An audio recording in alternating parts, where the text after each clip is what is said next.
It's my bush hat. What do you think of it? You like the feathers on the side?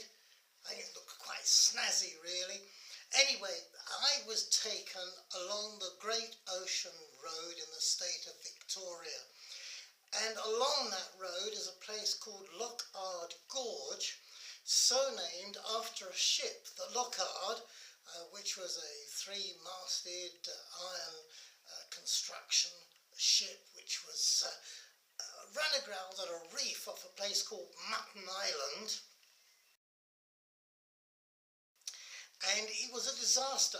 All hands were lost, all the passengers were lost, except two people. One was an apprentice seaman called Tom Pearce, and the other was a girl called Eva Carmichael, the sole survivor of her family. Anyway, as things turned out, this Loch Ard Gorge, as it's now called, fearsome looking place. Look at this.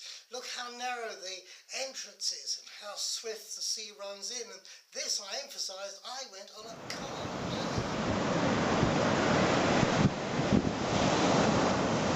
What happened was, Tom Pearce launched a lifeboat, but the thing turned turtle, and clinging to it, he was swept into the gorge. He got onto the beach.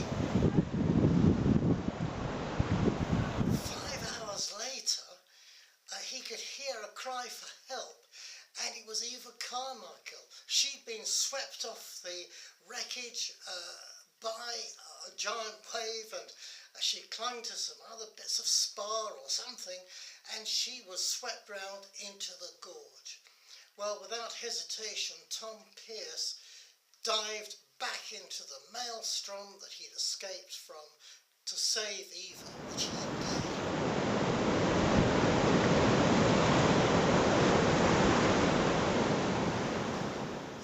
Overnight, they slept in a cave.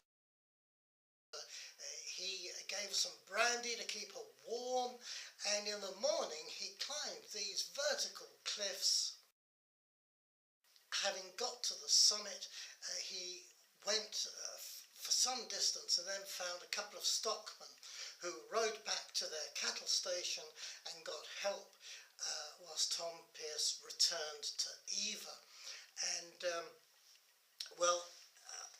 all Melbourne treated Tom Pearce as a hero. He became a media personality, the first person to win the Gold Award of the Royal Humane Society of Victoria.